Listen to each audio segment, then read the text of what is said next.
दर्शन पद की आराधना करेंगे।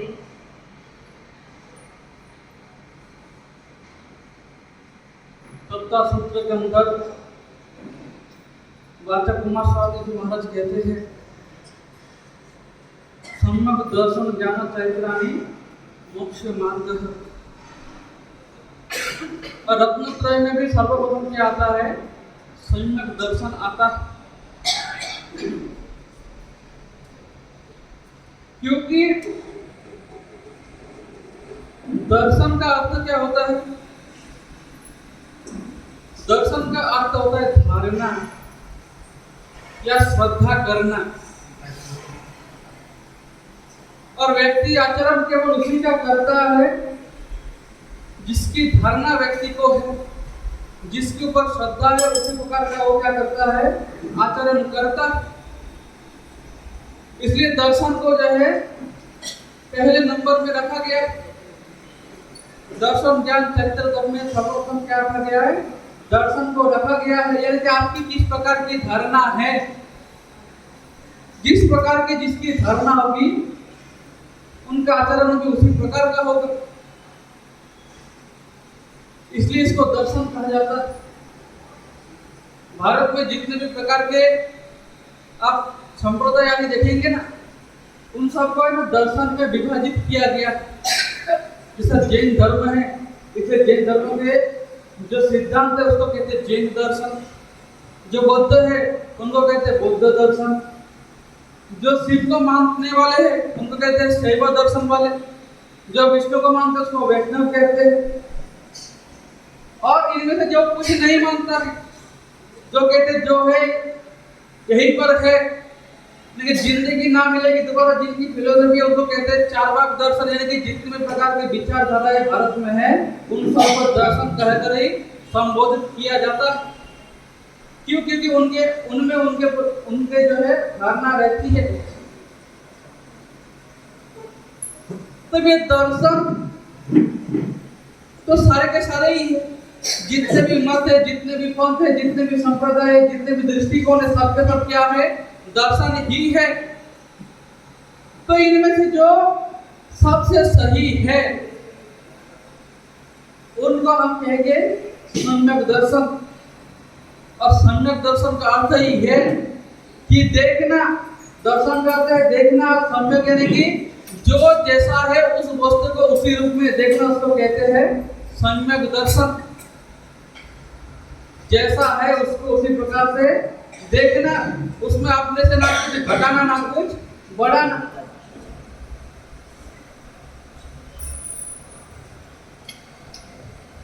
तो फिर प्रश्न यहाँ पे आएगा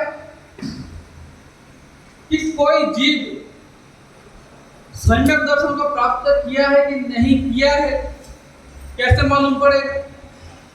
या हम भी जो है वास्तव में सम्यक दर्शन हमारे अंदर है कि नहीं है, इस बात का पता कैसे चलेगा? तो कहते हैं कि कोई भी जीव सम्यक दर्शन को प्राप्त करता है।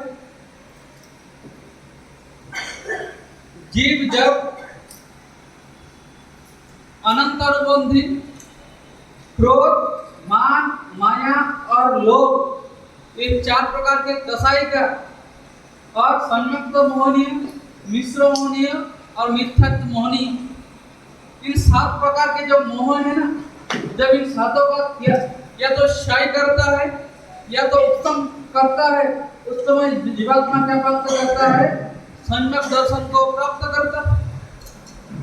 सम्यक दर्शन की प्राप्ति के लिए 7 का या तो क्षय होना जरूरी है या तो उत्तम होना जरूरी है। अब जो 7 है इनकी क्षय हो जाने से या उत्तम हो जाने से क्या अंतर जीवन में आता है? क्या परिवर्तन जीवन में आता है? तो कहते हैं कोई जीव, मान लो अभी महाविद्य क्षेत्र में है, क्योंकि वहां से मोक्ष जाना सुलभ है, तो उसका दृष्टांत आपको समझ सकता कि मान लीजिए कोई जीव वहां पे एक ऐसा जीव है जो मिथ्यात्व में है अभी, लेकिन उन्होंने क्या किया? गुरु उपदेश से या किसी कारण से उन्होंने क्या किया? सम्यक्त्व प्राप्त किया। अब वो चाहे या तो क्षायिक सम्यक्त प्राप्त करेगा या तो उपसमिक सम्यक्त प्राप्त करेगा। तो अगर वो जीव ने क्या नहीं किया, इस जन्म में रहते हुए अगले जन्म का क्या नहीं बंधा, आयुष्य नहीं बंधा हो, और उसके पहले उन्होंने क्या किया, सम्यक्त धारण किया और वो क्षायिक सम्यक्त हो, अनंतानुबंधी क्रोध मान माया लोभ सम्यक्त मिथ्यात्व मोहनीय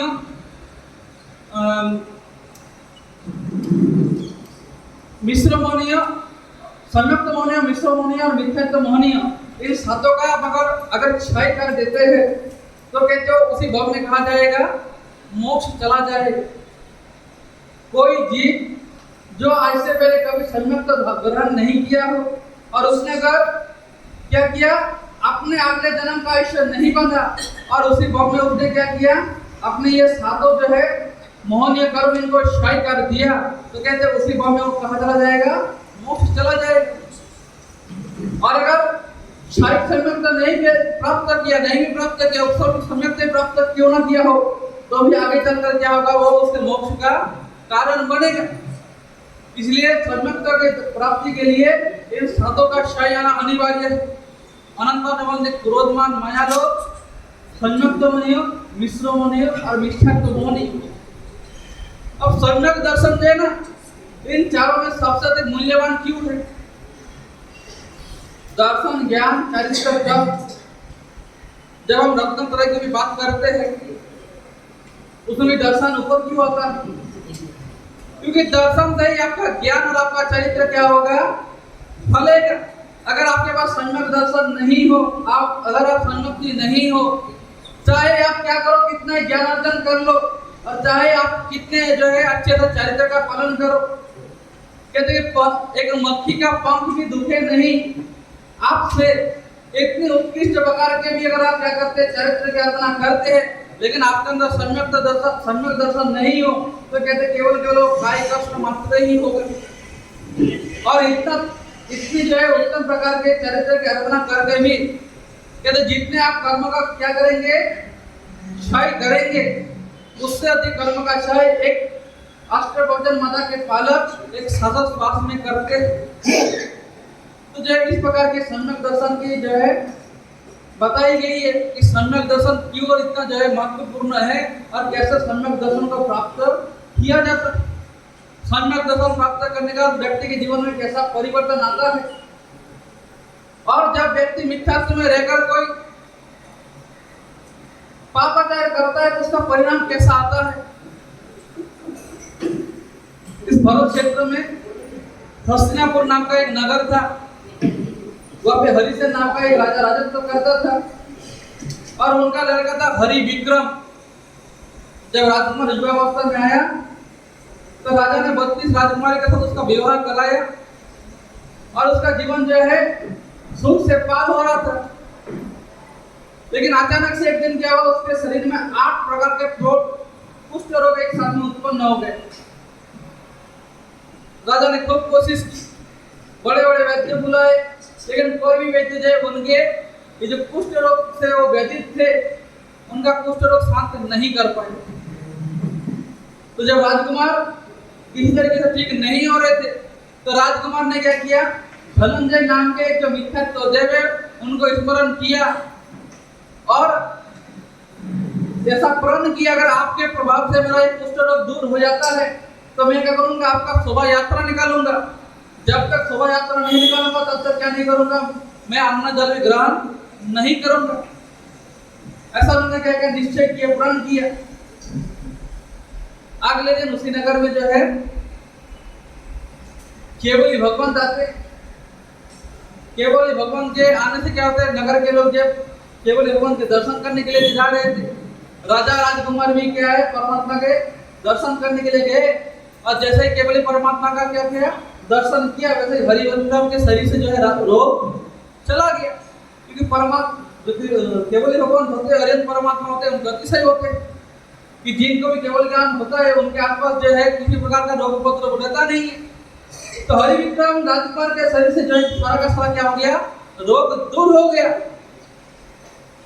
केवल भगवान ने उपदेश दिए, उनके उपदेश को सुनकर राजा राजकुमार जो है बड़े जो है क्या हुए, प्रभावित हुए और न केवल प्रभावित हुए बल्कि क्या किया, मैं क्यों इतना कष्ट भोगा, मैंने पूर्व जन्म में से क्या किया, ऐसा प्रश्न भी केवल भगवान के समक्ष किया। तो केवल भगवान ने कहा कि तुम पूर्व में कौन थे, एक पूर्व नहीं, बहुत पहले तुम महाविद्य क्षेत्र में पद्म नाम के एक राजा हुए थे। उस राजा के बम में तुम बड़े निर्दयी व्यक्ति थे, निर्दय निष्ठुर व्यक्ति थे। मांस मदिरा तुम्हारा शौक था, शिकार खेलना तुम्हें बहुत पसंद था। यानी कि तुम्हारा पूरा का पूरा जीवन कैसे था, कुल मिला करके बिल्कुल तुम कैसे थे, एक परम अधर्मी परमाधामी व्यक्ति थे। एक दिन जब तुम जंगल में शिकार खेलने के लिए गए अपने सैनिक मंत्रियों के साथ, तुमने एक मुनि को देखा, मुनि कासा के दरबार में खड़े थे। तुमने ये आशा की कि मुनि सामने से क्या करेगा, तुमको बंधन करेगा, लेकिन मुनि कासा के ध्यान में खड़े होने के कारण उन्होंने क्या नहीं किया, आंखें तक नहीं खोली और वो अपने ध्यान में कैसे थे, निश्चल खड़े रहे। तुमने आशा की थी कि वो सामने से आकर के क्या करेगा, बंधन करेगा। जब बंधन नहीं किया, तुमने क्या किया, भाला उठाया और तुमने जो है मुनि को यही क्या किया, मार डाला। एक ऐसा मुनि दया करुणा के पात्र जो काउसर के ध्यान में खड़े थे, तुम्हारा कुछ अहित भी नहीं किया, तुमने मन मन से क्या किया, ऐसी इच्छा की कि सामने से बंधन करे, बंधन नहीं किया तो तुमने उसको क्या किया, मार डाला। उस समय कोई किसी ने कुछ बोला तो नहीं, लेकिन मंत्री समस्त जो साथ में थे उन्होंने मन मन में सोचा कि ऐसा राजा के अधीन रहना भी पाप है, जो क्या करे, ऐसे मुनियों को, निर्दोष मुनियों को क्या करे, बिना किसी कारण क्या करे, मार डाले। ऐसा अधर्मी राजा हमारे राज्य का राजा नहीं हो सकता। तो युक्ति करके क्या किया, मंत्री ने, संतों ने मिलकर राजा को राजगद्दी से उतार दिया और उसको देश से निकलवा दिया। पद्म राजा का जो पुत्र पुंडलिक थे उसको राजा बनाए। अब इधर राजा जो है पागल हो गया, अपना राजत्व को छूट गया, उसका सारा का सारा जो है सूख चला गया, जंगल जंगल भटकता है। एक दिन फिर वैसे जंगल में से भटक रहा था और फिर से जो है एक मुनि जो है काउसर के ध्यान में दिखाई दिए और उस मुनि को देखते फिर से इसको क्या आ गया, गुस्सा आ गया कि ये इसी मुनि के चलते मेरे को क्या हुआ, मेरा राजपाट सब छूट गया। कहते ये मुनि नहीं होता, भले ही गलती उसने खुद की थी, लेकिन गलत किसको मान रहा है, सामने जो खड़े मुनि उनको गलत मान रहा है। मारने के लिए जैसे किया, मुनि भी जो है क्षण भर के लिए ऐसे प्रमाद में पड़े, उनके पास जो तेजोलेश क्या किया, उसके ऊपर छोड़ दिया और राजा वही भी जो है तेजोलेश के कारण जल के मर गए। मुनि को बड़ा पश्चाताप हो गया, मैंने ये क्या किया। तो उन्होंने तो क्या अपनी जो है भूल की प्रायश्चित की, लेकिन इधर जो राजा था वो अपने बिना भूल की प्रायश्चित किए ही जो है वो भयंकर आर्तध्यान रुद्र ध्यान में मरा, मर करके कहा गया सीधा 7वीं नरक भूमि में गया। 33 सागरों को तक उसने क्या किया, वहां पे नरक दुख होगा। फिर वहां से निकल के त्रियंश बना, फिर से 7वीं नरक में गया। 2 बार उसने क्या किया, सारे के सारे नरक भूमियों में 2 बार बिताया और ऐसा फिर उसके बाद जो है बहुत भगवत को जो है त्रियंश गति में दुख सहता रहा। अकाम निर्जरा करते करते करते करते फिर जो है एक सिंधुदत्त नाम के सेठ के घर में क्या हुआ, वो उसके दूर सुंदर रूप में उसके पुत्र के रूप में जन्म लिया। अकाम निर्जरा करते करते करते करते इसके जो है आत्मा में थोड़े से शीतलता आई थी, जिस कारण उसने क्या किया, इस भाव में उसने दान आदि सामाजिक क्रियाएं की और अंत में जब तापसी दीक्षा लेकर के उसने अपना आयुष्य पूर्ण किया। और फिर तुम जो है यहाँ पे क्या बने, यहाँ पे ये राजकुमार के रूप में तुम जन्म लिए। और जब पूर्व में तुमने क्या किया था, मुनि की हत्या की थी, उसका पाप जो बचा था उस पाप को भोगने के लिए तुम्हारे शरीर में क्या आया, एक कुष्ठ रोग के रूप में तुम्हें जो बाकी पाप बचा था वो तुम्हारे जो इस शरीर में आया। और अब तुम जो है अपने पिछले जन्म में किए जो पाप है उन सारे के सारे पापों से अब तुम जो है मुक्त हो गए। तो हरि विक्रम राजकुमार अपना पूर्व सुनकर, और केवल एक जन्म नहीं, ऐसे कितने ना जाने लाखों जन्म उसने क्या किया, जन के भक्त में बिताए और 2 बार क्या किया, उसने सारे के सारे नरकों का दुख का स्वाद लिया। और जब केवल भगवान के मुख से उसने सुना तो उसने क्या किया, उसी वक्त उसने क्या किया, सम्यक ग्रहण किया, सम्यक धारण किया। उसके मन से सारे के सारे जो है कसाय निकल गए नहीं केवल कसाई निकले बल्कि साथ साथ में क्या मन में जो है दृढ़ संकल्प कर लिया और उसने क्या किया, संयुक्त मूल जो व्रत होते हैं उन व्रतों को धारण किया। जब कोई एक बार मिथ्यात्व का संग करता है तो बार बार उसके जीवन में दुख आते हैं। जैसे राजा राजकुमार जो है समोधर्म से वापस अपने घर की ओर लौट रहे थे तो जो धनंजय नाम का मिथ्यात्व देवता जिसके बारे में उसने क्या किया था, मन में निश्चय किया था अगर मेरा दुख दूर हो जाए तो मैं क्या करूंगा, इसका शोभा यात्रा निकालूंगा। तो जैसे अब राजकुमार सही होकर के आ रहे थे तो उतने में जो धनंजय जो देवता सामने प्रकट हो गया। बोला तुमने क्या किया था, तुमने मन में ये संकल्प किया था कि अगर तुम्हारा रोग चला जाए तो तुम क्या करोगे, मेरी सेवा करोगे। अब मुझे बलि के रूप में क्या चाहिए, एक पाले का तुमको बलि देना पड़ेगा। अब तक तो राजकुमार मिथ्यात्व में था, धर्म अधर्म सही गलत की पहचान तो थी नहीं, लेकिन जब खुद का जीवन इतना भयंकर उसने दुख झेला कि एक मुनि को मारने के बाद मेरे को क्या करना पड़ा, इतने दुखों का भोगना पड़ा। अब उसने क्या कर दिया, बोला नहीं अब तो बिल्कुल नहीं। और ना केवल मना किया बल्कि उस देव होगा कि तुम कैसे देव हो, देव होगा कि तुम क्या करते हो, हिंसात्मक जो है मांग करते हो। तो देव ने कहा चलो ठीक है, बलि देने की जरूरत नहीं, तुम क्या करो मेरे को एक बार प्रणाम कर लो फिर तुम घर चले जाओ, कोई बात नहीं। राजकुमार ने प्रणाम करते हुए क्या कर दिया, इंकार किया कि आज के बाद में किसी मिथ्यात्व के समक्ष मेरा मस्तक नहीं झुकेगा। यक्ष को गुस्सा है, उसने क्या किया, गदा से उसके सर पे प्रहार कर दिया। राजकुमार बेहोश हो गया। जब जगा यक्ष ने फिर कहा कि अभी भी समय है, अभी मेरे सामने झुक जाओ नहीं तो अगली बार तुम्हारा क्या करूंगा, सब कुछ खत्म कर दूंगा। राजकुमार ने कहा मेरे को मरना पसंद है लेकिन अब मैं किसी मिथ्यात्व के समक्ष झुकूंगा नहीं। राजकुमार के सत्य को देखकर जो देव थे वो भी प्रसन्न हो गया और उसने भी क्या किया, संयुक्त धारण किया और जो देव उसका अभी तक दुश्मन बन बैठा था उसका क्या बन गया, मित्र बन गया। समय बीतता गया तो राजा बनता है। राजा बनने के बाद अपने जो है राजत्व का विस्तार करता है। देव के साथ उसने क्या किया, अपने राज्य का सीमा का विस्तार किया और एक बार वो अपने अंग देश में यमराज नाम का एक राजा राजत्व करता था। राजा ने क्या नहीं किया, अपने ये जो राजा है हरिविक्रम उसका आज्ञा नहीं मानी और भयंकर युद्ध करके उसने क्या किया, देव की सहायता से उसको जीत लिया। और जीतने के बाद जब वो अपने महल में वापस आता है, महल में आकर मन मन विचार चिंतन करता है किस प्रकार से और मैं कितना दिन क्या करूं, संसार में रहूं, क्योंकि इतना भयंकर युद्ध इसके पहले इसको कभी करने की जरूरत नहीं पड़ी थी। लेकिन इस बार इतने भयंकर नरसंहार हुआ कि जिसको देख करके राजा के मन में जब उद्विग्न भाव आ गया कि ऐसा तो करते करते क्या होगा, जिस कारण से मैं इतना दुख भोगा था वही काम मैं फिर से कर रहा हूँ। पहले मैं किस लिए करता था, अपने मौसम के पूरा करने के लिए, अब कर्तव्य का पालन करने के लिए करना पड़ रहा है, लेकिन दोनों के इसमें क्या हो रहा है, हिंसा मेरे द्वारा हो रही है। तो अपने इस भाव से उतरने के लिए उसने क्या किया, कई जिनालय बनाए, कई जो है दानशाला से खुलवाए, लेकिन मन में जो उनके मन में क्या चल रहा था कि राज्य में रहकर मैं धर्म का पालन कर नहीं सकता। मेरे से चाहते ना चाहते मेरे द्वारा क्या हो रही है, हिंसा होती जा रही है और इस हिंसा को रोकने का मेरे पास कोई उपाय है नहीं।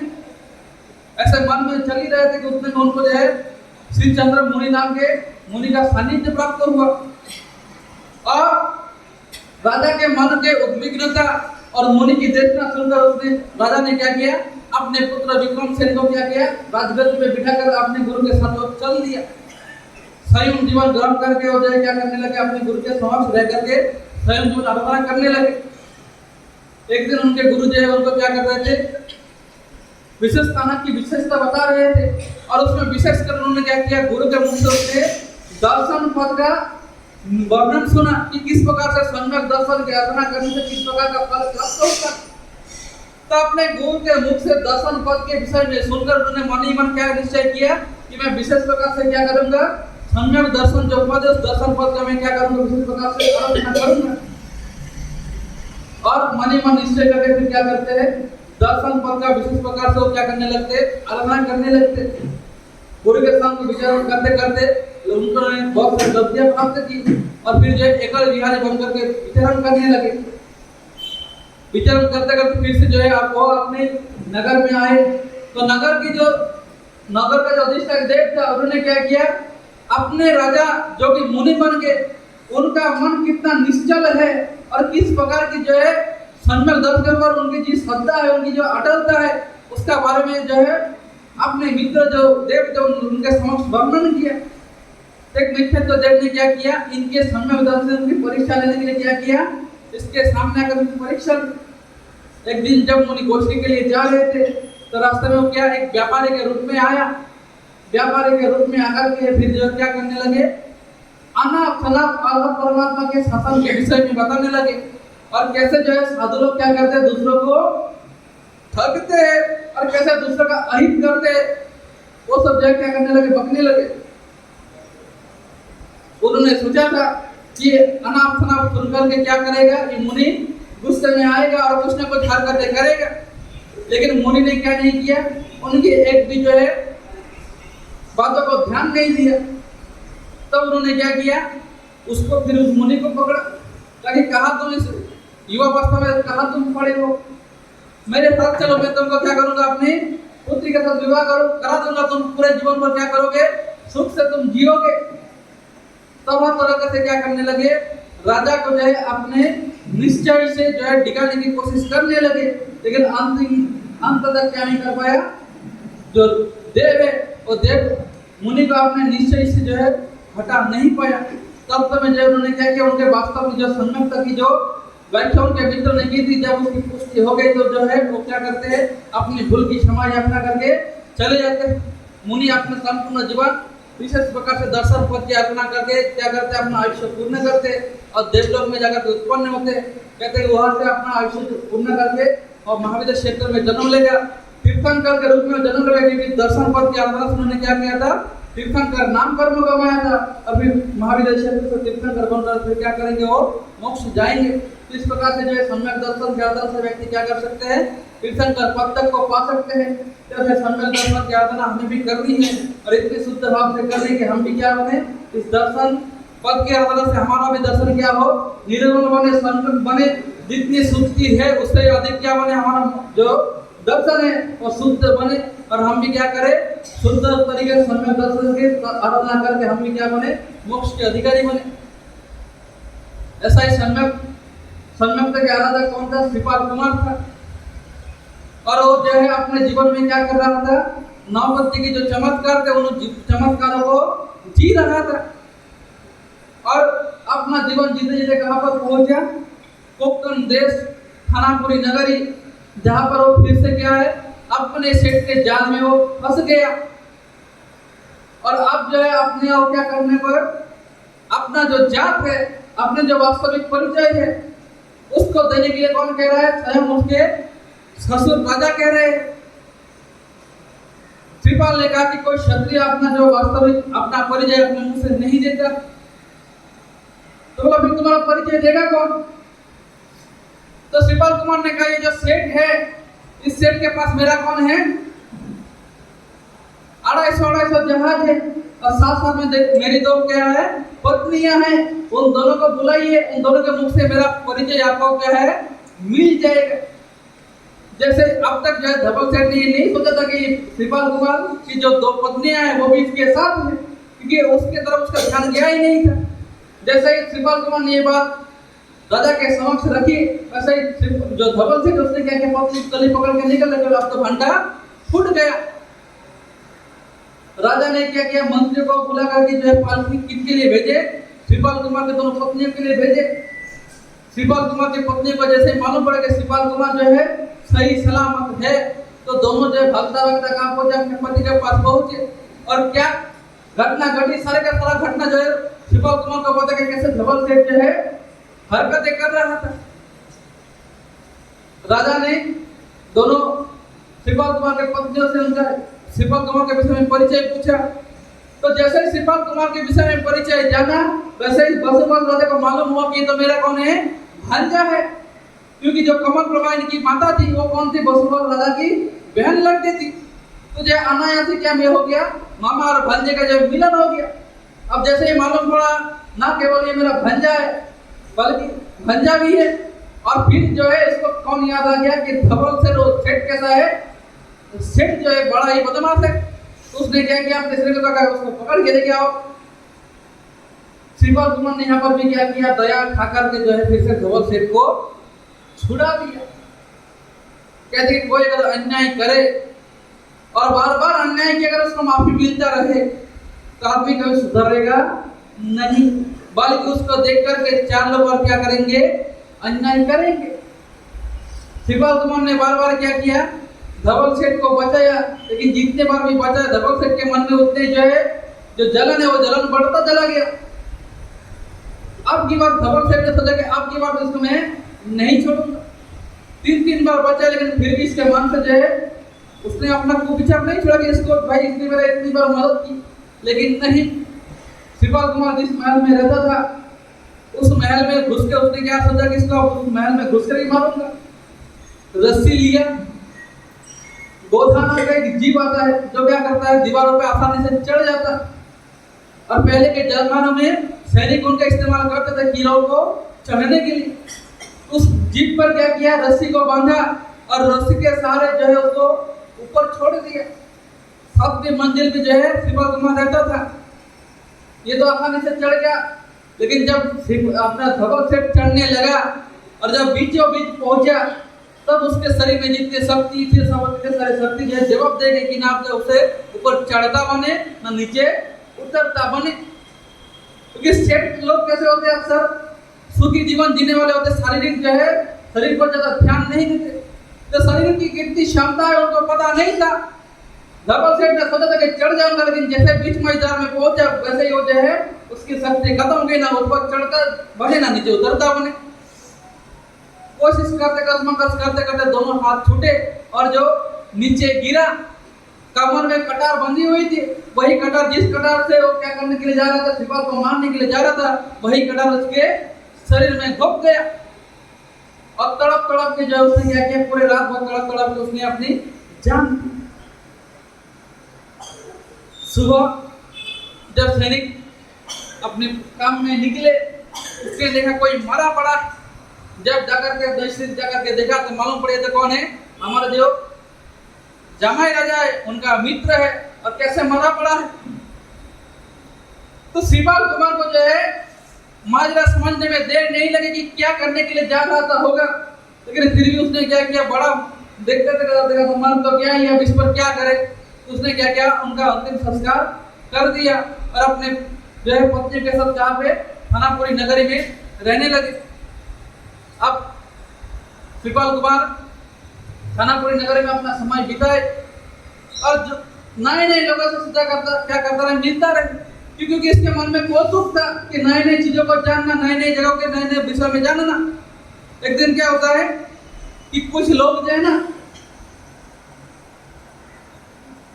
वो कम्बुद्वीप से कांतिपुर जो जा रहे थे, बंजारा का एक टोली कम्बुद्वीप से निकले और कांतिपुर उन्होंने जा रहे थे। नगर जो है बदलते कहाँ पहुंचे सब, जहाँ पे श्रीपाल कुमार रहता था वहां पे पहुंचा। श्रीपाल कुमार ने उनसे पूछा कि तुम जब इतने नगर इतने गांव होते थे आते हो जाते हो, तो क्या कोई ऐसी अद्भुत वस्तु देखी है? अगर कुछ ऐसी अद्भुत वस्तु देखी है तो बताओ। उन बंधरों ने कहा कि ऐसे 400 कोस दूर कुंडलपुर नाम का एक नगर है, जहाँ का राजा मकर केतु है और कर्पूरतिलका नाम का उनकी रानी है। उस राजा को 2 पुत्र और एक पुत्री। पुत्री जैसा गुणवान है वैसा ही रूपवान है। राजा विवाह कराने के लिए जो है क्या है, वो वर की तलाश में है, लेकिन राजकुमार ने एक प्रण लिया है कि जो कोई भी उनको क्या करेगा, बिना बदल में हराएगा, राजकुमारी उससे क्या करेगी, विवाह कर लेगी। क्योंकि सारे के सारे 64 कलाओं में राजकुमारी को सबसे अधिक क्या प्रिय थी, बीना बजाना।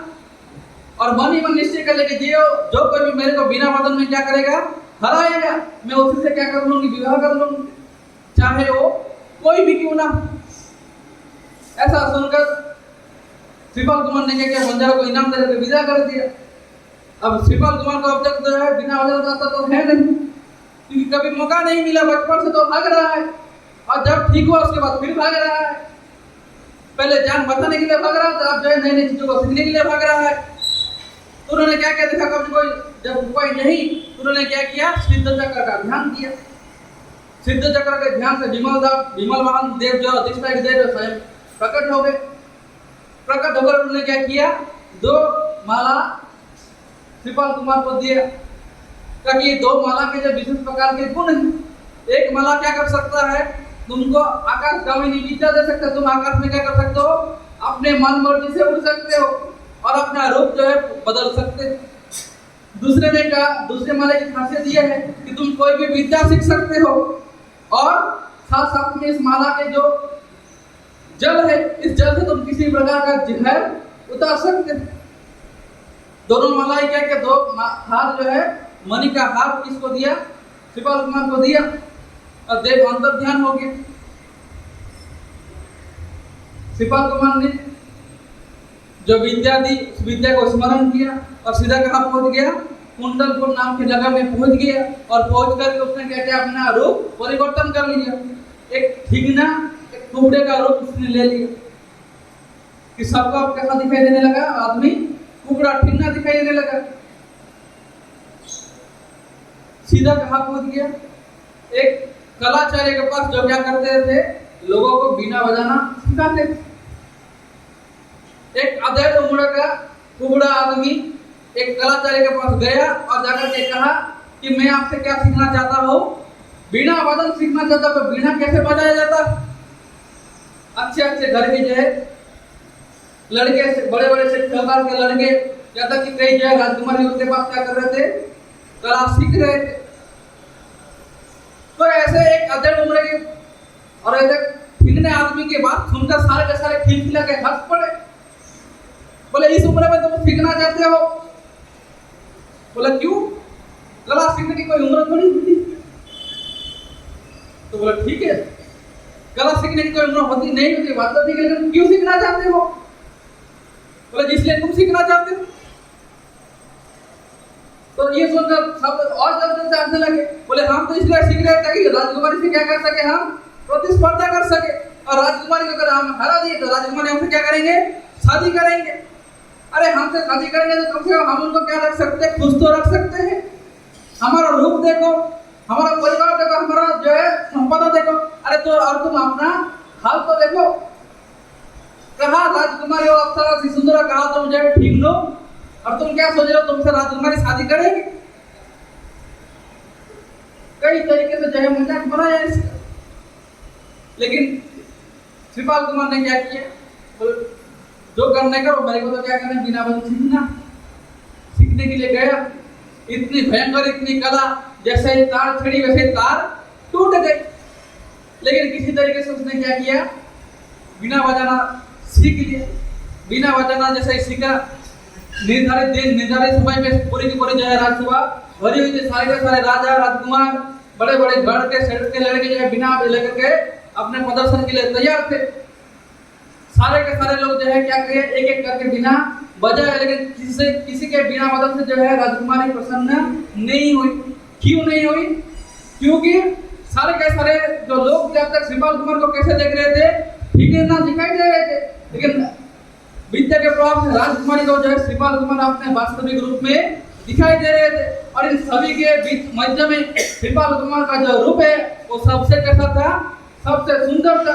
तो राजकुमारी ने तो पहली नजर में क्या किया, श्रीपाल कुमार का अपने वर के रूप में चयन कर लिया, लेकिन अपने वचन से पीछे हट नहीं सकती थी। इसलिए अपेक्षा कर रहे थे, इंतजार कर रहे थे कि मतलब वो ऐसा बिना बजाए के सारे के सारे को हरा दे। और विद्या के प्रभाव से उसने वास्तव में ऐसा बिना बजाया, उसने क्या किया, सारे के सारे लोगों को मंत्र मुग्ध कर दिया।